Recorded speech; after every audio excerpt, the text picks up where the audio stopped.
Hello, my viewers, and welcome to Lionheart Media. My name is Brian, and today we'll be discussing toxic masculinity, ama ukipenda kwa Kiswahili ubabedume. Na tunavyoona leo, I have a great panel, of great people, and in front of me is Nicholas from Spar Africa and Endless Frontier. He's a community development staff, and we have Fanny.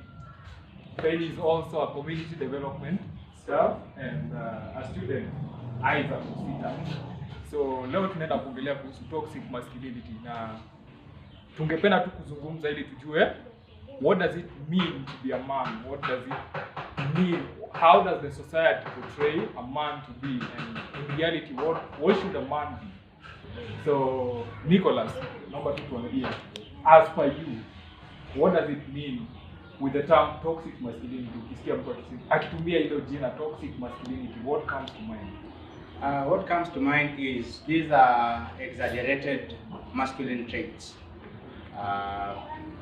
Probably being an African, we've been raised understanding and knowing that men should behave like in a certain way. So, and these ways that our culture has taught men to behave, these are ways that are affecting the man and are affecting the society at large. Okay. So I would say these are negative masculine traits.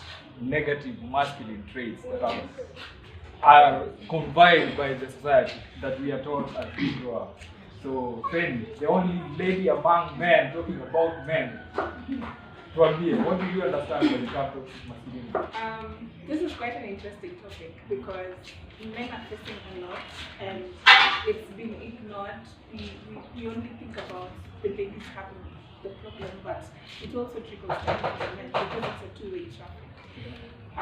On my view, my end, I think toxic masculinity is just the cultural and norms which are negative, that do not really foster a man to develop, to explore and explore himself as a human. That is just my definition. Okay, interesting. Now, do I know? So, according to me, I say toxic masculinity means that these are the customs and traditions, also the cultures that people believe in, or they believe in to be negative, according to men. Okay. From what I'm getting, actually, from the overall idea of what I'm getting from you people, it comes to gender roles in society, how we view the gender roles. Like, we grow up and somehow there's some roles that the society enforced as a man to believe that these are his and not for the lady to do.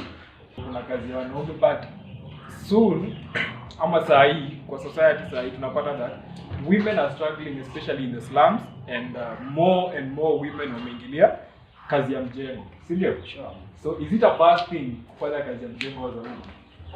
Okay, from my perspective, it is not bad to have roles within the gender setup, because we've grown knowing that there are roles that automatically They are for the men. They are for the men, Yeah. and there are roles that automatically they are for the women. But what toxic aspect comes in is when the man beats his chest that he cannot do something that belongs to the ladies or something that the ladies are used to doing. I would say that they start stereotyping these roles. Okay. So these are strictly for the men, these are strictly for the ladies. And the men are not allowed to be vulnerable, the men are not allowed to cry. I've grown understanding that men are not allowed to cry when boys are playing and one boy hits the other. When the boy goes to report home, they are told man up, or mbona huku mgonga pia wewe. Yes, tit for tat. So toxic masculinity, the origin of it is their upbringing, and their upbringing is highly influenced by the culture. So our cultures influence our upbringing. So for the parents who are out there, I would say that adopt the Bible culture.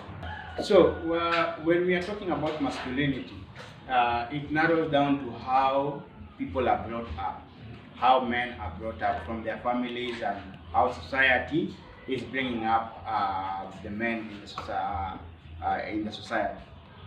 And you know, their upbringing is affected by the culture. We come from different cultures, which some cultures are good. Some of the things that people are doing are good. I will not demonize all cultures, but there are things that culture has propagated and culture has embraced, which is affecting us as men. So I will encourage the parents. The Bible talks about bring up the children in the ways that they should grow in, the ways of God. And when they grow up, they will not depart from these ways. So as much as, yes, the culture, the media will try and influence your parenting, try as much as possible to base your parenting on, let your parenting be Bible-based. Because God guides people on how to bring up the children. You as a parent, there are things that you will want to see, probably your boy, once they've grown up, you will want to see them do. So start doing them, start helping them do those things as early as probably 5 years, 3 years. Start training them, because it's a training. Once they are seeing you do them and you're encouraging them to do them, then they will grow up to be good people in the society, and they will not view women as lesser genders. They will not view the things that the chores that women do as things that only women are supposed to do, but they will come in and help, and together we'll grow up a very good society. We will grow up men who are not afraid to express themselves and what. Okay, so according to the biological makeup, as a man, you being muscular than the ladies, there are some roles that you'll assume as a man, but it's not necessarily toxic to talk about certain roles being for men and not for women. And that being said, let us go straight to fame. For you, do you believe, is it pride for a man to cry? Wow. Is it pride for a man to cry? Or if you have a man in your life, I don't know if you do or you don't, but if you have a man in your life, what would you consider him to watch him cry, like shed tears? Personally, I would really, would love if my man could come crying home. Yeah, had a long day. He just wants a shoulder to lean on. I mean, it is so okay. It is because the society has now created a format now. This is what we want a man to look like. A man has to play football, has to love football, has to play football. A man cannot hug a fellow man. Men, I'm asking you a question. Why can't you hug your fellow men?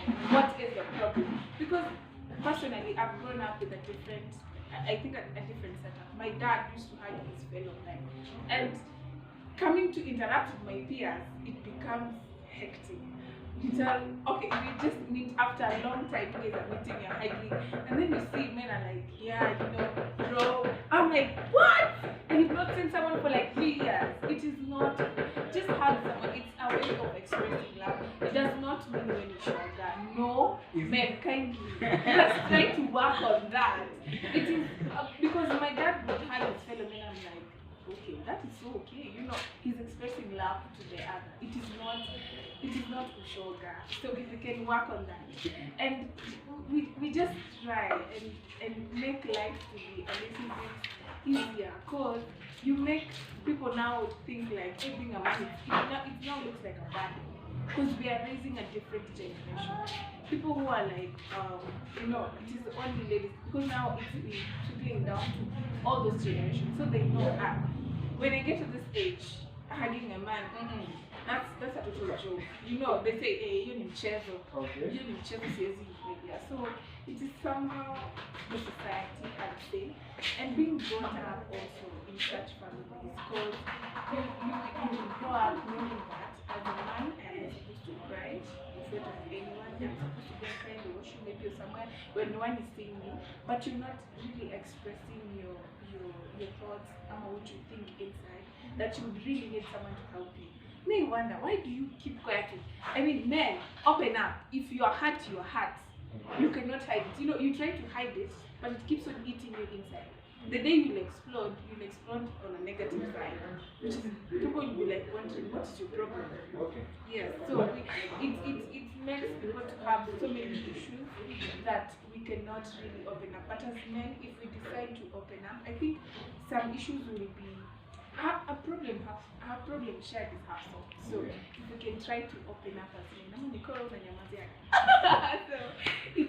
Okay, this is getting interesting, and ladies and gentlemen, let us know in the comments. Let us know in the comments, like, is it right for a guy to hug another guy? Is it right? Let us know in the comments, and then as we continue on with the discussion. You know, Brian, maybe let me just add something on what Penny just said. Yeah. You know, the way we've been brought up, life has changed with this generation. And especially, she mentioned something to do with hugs. Yeah. You know, as a man, it feels weird a fellow man coming to hug Why? hugging you. Yeah. So what we do is we hug with the elbow. Yes, like this. You see? That's enough. That is what it's more acceptable even within the society. But just hugging the way ladies hug, you know, ladies are quite different. They hug, they even peck on the cheeks, which is quite different with men. Yeah, as much as yes, we are showing that love, but our style is not as the ladies. Yeah. So wanaume ni kugota. Yeah. I know. Tell us, when is the last time you ever hugged a man? Like, sincerely, when is the last time you ever hugged a man? If you've ever. In my life, I've never hugged a man. okay. Because I believe hugging a man does not show a good picture. But hugging a lady shows some good picture to some people. Okay. Because if you hug a man, some people think that these people watu wanaanza kusema naanza kuwa malele. Sasa hiyo si picha poa. So, as men, let us come up, because we're talking about toxic masculinity. So, is it toxic to hug another man? Is it bad to hug another man? Okay, men do hug. Yeah. I consider the side hug as hug. Yeah, it's just quite different from what the ladies do. Okay. So we can't rule out that men do not hug. They still hug, but from the side. Okay. Yes, which is more appropriate. Okay. So it is more appropriate to do it like we had shown you. So, a man, we do hug, but it's a different style of hugging. Tuelewane. So now that's justification. We hug, but our hug is different from what you expect. So how we hug ladies is different from how we hug As men. other men. Sure. Sindio? So, tuna aspect of vulnerability. So I hope I said that right. That is expressing your emotions as a man. So going out and finding another man and talking about issues, the issues that are affecting us, because we know by statistics that men are the ones that their percentage of suicide. Men are committing more suicide compared to the women. And one of the aspects that comes up with that is that men are not vulnerable. Sasa hiyo issue yako kufa nayo kimwanaume, si ndio? Kufa nayo. So what do you think? Well, I think from my point of view, statistics shows that the number of men committing suicide is rising day after day, and also in the prisons, men who are incarcerated, their number continues rise. The percentage is high because the men are frustrated out here, and so they result into violence or other things that would affect them and affect the society at large. I think still there are a couple of men, percentage of men, who have not come to that place of vulnerability, a place to accept that yes, I can fail at one point, a place of accepting defeat, a place of expressing emotion as well. When you are hurt, you show that you are hurt. When you feel like crying, you go ahead and cry, and people will accept you the way you are. So that place of vulnerability is what many men have not come into that space. So I will say that for these cases probably to go down a little bit, probably if their numbers are to go down, then men need to come to that space of sharing the way women share, being able to cry the way women cry. Because I think men compared to women will cry even in public. Women will share. We say women speak so much, or they have so much to maneno ya wanawake. We always hear maneno ya wanawake. They meet in a salon. Yes, in salon, talk in those chamas. They will talk and gossip and gossip. But that is a way of them releasing what is burdening them from their hearts. And that is the space that men are not yet. Most men are not yet there. Because men, watashuku your fellow man. Probably you will be vulnerable to go and share your story with probably a friend. Maybe it's something to do with probably your wife if you're married. And then this friend probably will take advantage and go behind you and probably the next thing you know, your wife is cheating on you. Because of what you say, umeanza kuwa na umama. Umeanza portray umama, so your wife goes behind. So such are the things that probably are affecting the men even the most. Okay.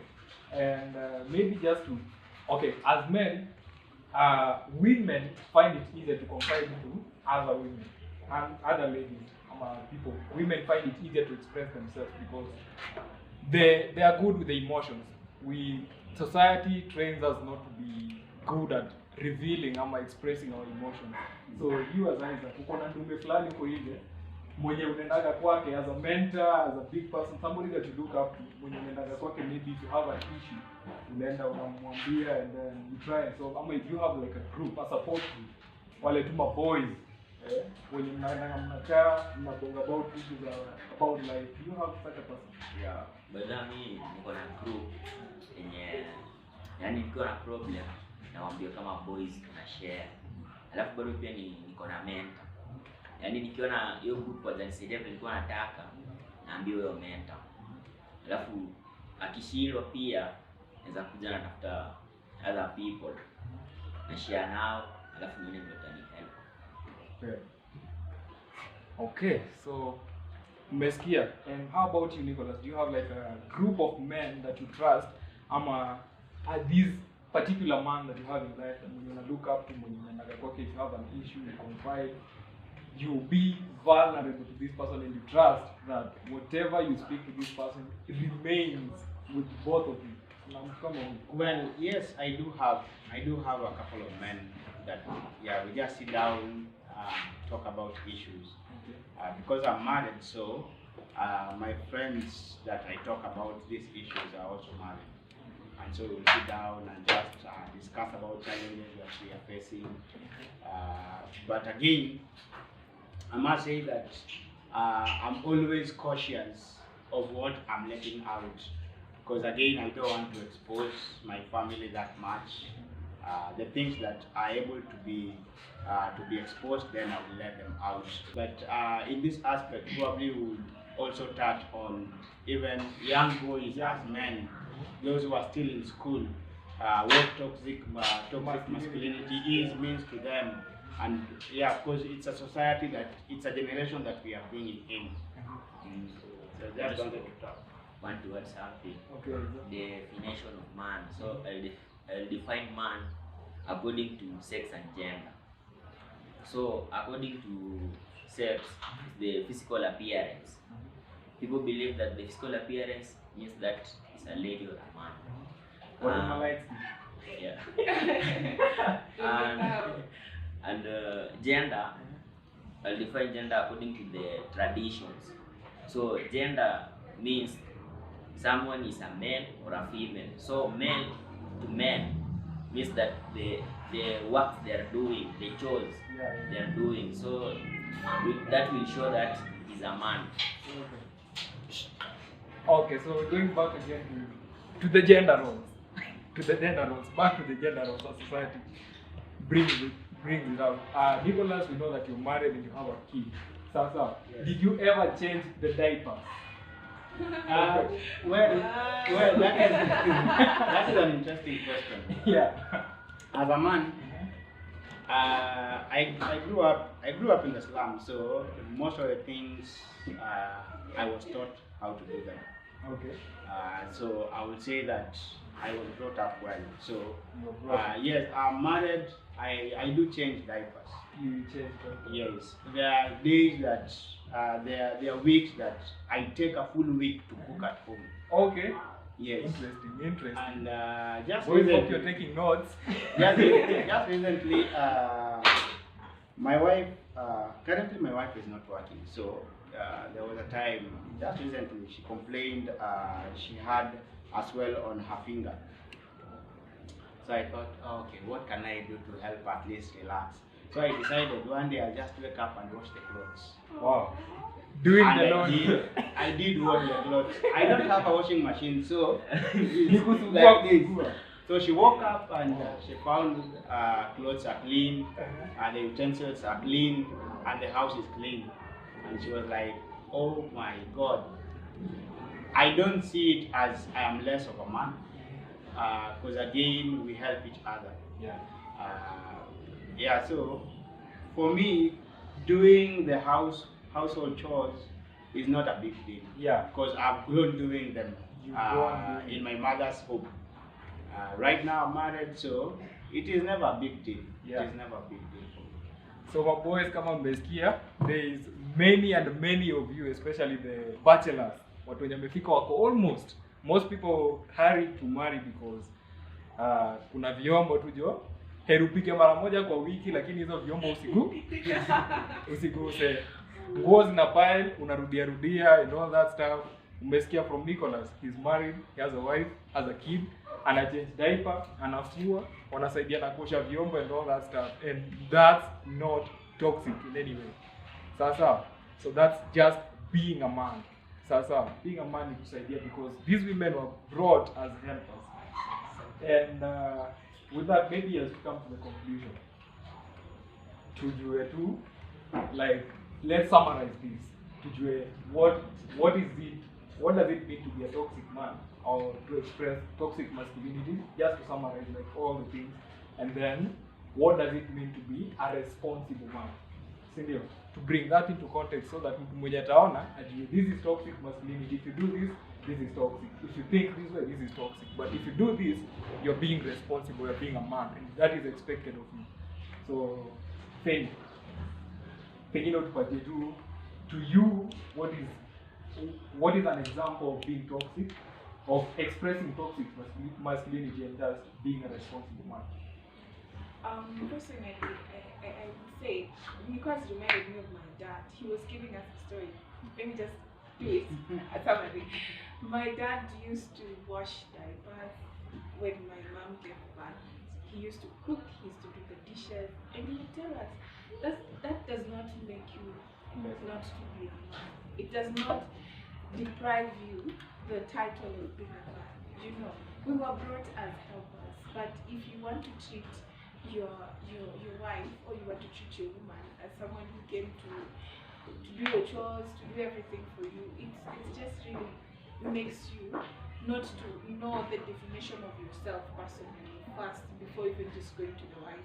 You don't even know who you are. So in terms of toxic, I think we should try to like men, please. especially women. Tunakuwa tu ego ingine. Ati mimi ni change diapers. Nani imeandikwa ulisikia wapi? Ulisikia wapi? So it is not good. It's just a sense of responsibility. At least your wife also sees. I'm not like house help, or maybe I just need to come here to work. But it's a correlation. It's something good. And also just being there and expressing yourself. Expressing yourself is not toxic. It is positive. You know, you embrace yourself and you're just as Christ. I mean, you're just a mere man. You're just a son. You know, you are allowed to cry. So it is good if men understand and get to know that this is toxic and this is not toxic. Because watching football, I mean, my dad does not watch football. He is still our dad. I mean, he's still a fan, you know, and he does not love football. Which somehow I find him, okay, to some extent I never used to understand that, because I knew all men, like, you must be a supporter, you must watch football, you know, you must go and play outside with your... It's not that. It is just things that the society has laid down, has defined. By the time a man gets to 40, you must have a wife, you must have children, you must, you know, you let the should I say the patterns of the world, you be conformed to them, which it's even written in the Bible. We're supposed to be conformed to the patterns of the world, because they erode what is supposed to be. Because when something wrong becomes a normal, it now eradicates everything that's supposed to run at what it's supposed to be. So let us just try to know the difference between toxic stuff and being responsible as a man. Changing diapers, guy, that just shows you're just responsible. You know, it is good and healthy. And you go, kudos. Okay. Kudos. Maybe just to confirm something, there's a place I read something that I just want to ask and see if it is true. Is it true that women fall in love more when they watch their husbands or boyfriends do the house chores? Is it true? That is amazing. I'd say, you know, when we are dating, personally, let me talk about myself. Okay. I believe that your character is your character. We will just, when we get married, we'll just be sharing a room. Okay. That is the only difference. We'll just be sharing a room. So if you're used to dumping your socks at the door, leaving your stuff everywhere, you know, you'll just do the same thing, because we are just sharing a room. But if we are dating and I see that when I even come to visit you and I see that there's some things that, as to minor women, we look at some small stuff, you know, how do you arrange your shoes, you know, how do you buy clothes, you know, how do you... There's just some small things that when you see in a man, you say like, hey, yeah, this one is on top, you know. Like when you say men pile up clothes and then one a year and then all that stuff. But when a lady sees that, because I'm like, yeah, at least I am going to a responsible place. When I even give birth, someone will know how to kunisaidia to kunja manguo. Because obviously when women give birth, they tend to be weak and they just need help. Ama sometimes someone gets tired, they just need help. Sasa kama umezoea kutupa tu viatu ndani ya nini, kuchukua tu socks unatupa hapo ndani. Hata siku nyingine tena ushago. Utafanya nini? Utapile up manguo, umwachie hapo, vyombo zenye ulikulia sijui from when you pile up at the sink. You know, it is just not good. Yeah, it's true, we fall in love with men who are responsible. It's true. Okay. I hope boy child umesikia. Usiseme oh boy child is under siege, boy child is under siege, or whatever. So Isaac, maybe you will do summarize it on what to you, what is being toxic as a man and what is being a responsible man to you as a person. So nikijiweka pamoja, yani kulingana na chores zenye watu wanafanya.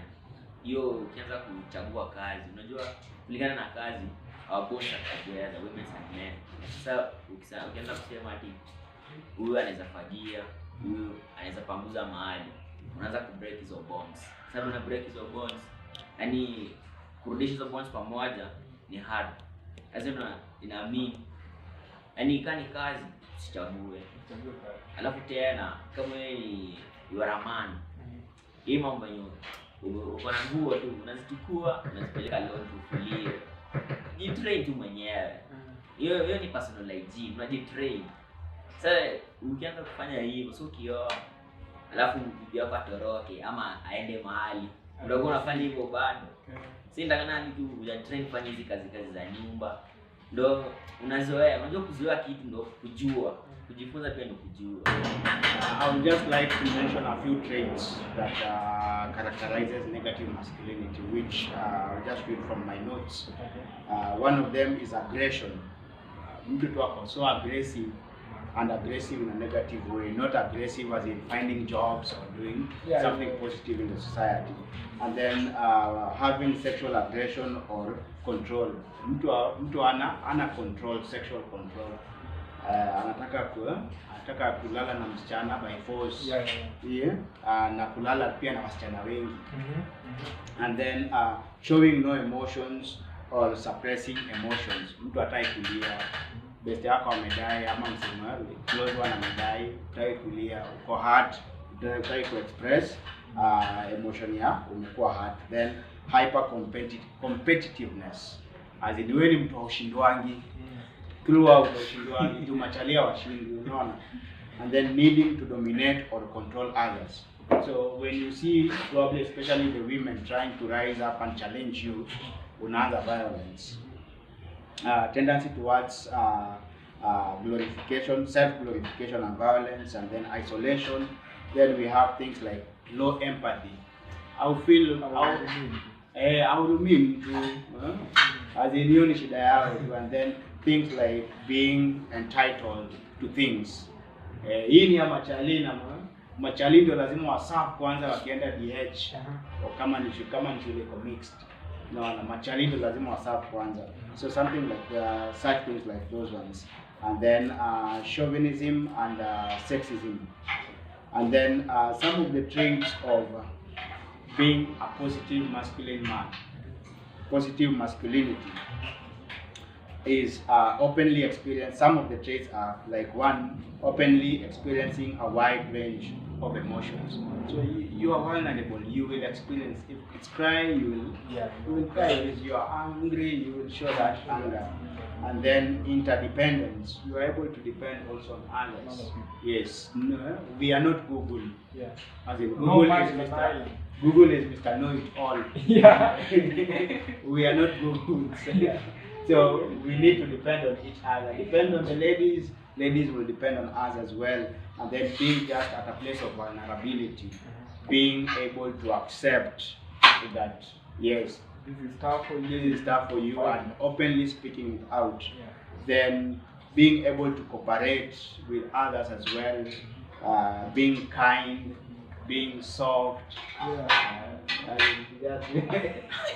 Those are traits of being traits of positive masculinity.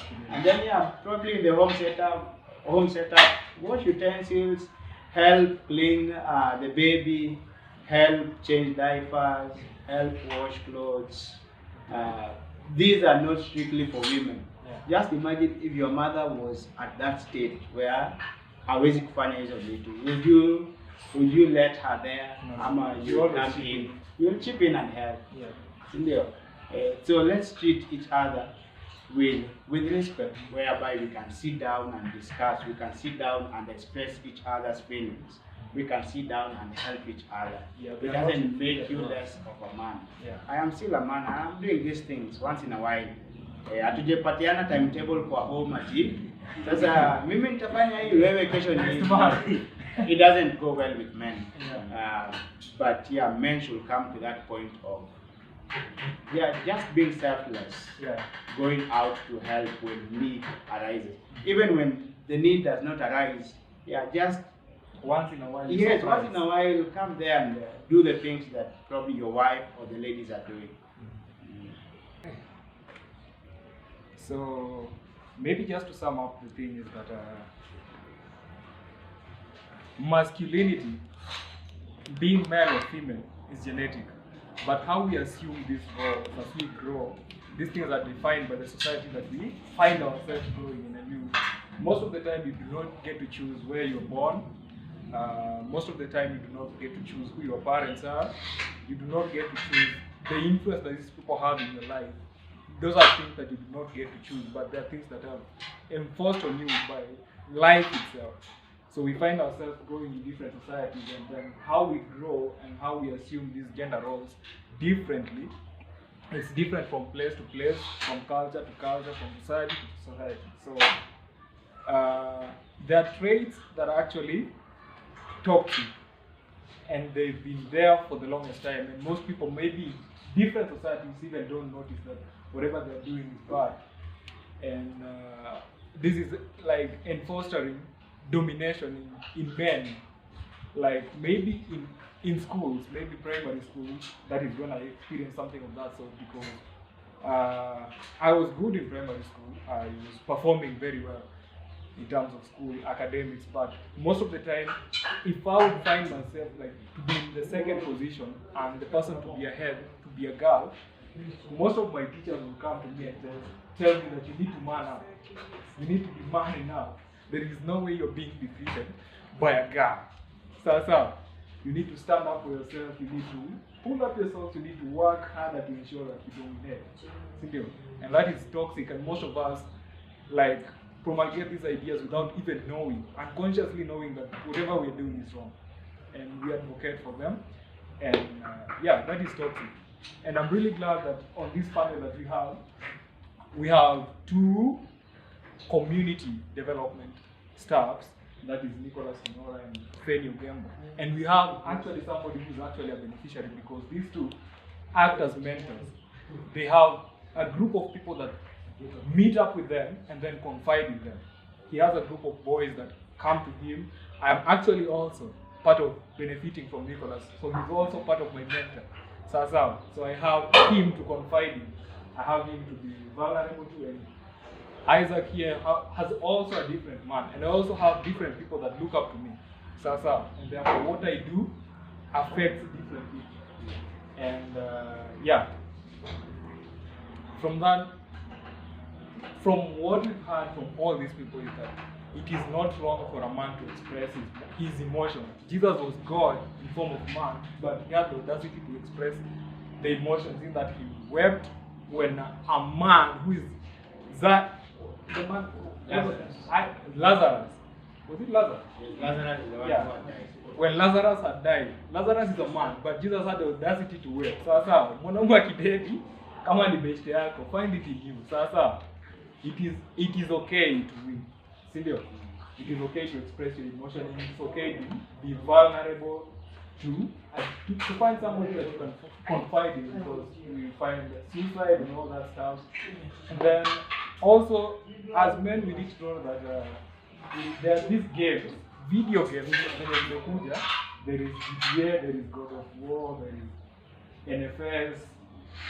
Kuna hizi games zenye, yeah, FIFA zenye maboys wanapenda, si ndio? And most of these games zina advocate violence. God of War lazima utandikane, GTA lazima uibe, like Hot Pursuit, that is Need for Speed. Kuna venye lazima uendeshe gari recklessly, ugonge makarao and all that stuff. Hizi vitu tunafaa tujue that they should remain in the games. Play the game and let the game be a game. Sawa. Don't take your information from such a particular game and then bring it to society, because that would be wrong. Simple. So if there is anybody that has a closing remark to bring this to an end. I'll just say, if need be, seek professional help. Seek counseling as well. It is not wrong for a man to seek counseling. Okay. So it's been interesting, wonderful discussion, and let us know what you think about the whole discussion. What do you think about toxic masculinity? Hapo kwa comments hapo chini, and then like and subscribe to the channel, that is Lionheart Media. Sawa. Shetani ashindwe, shika simu isifly bana. Hiyo mume ameanza mtaani.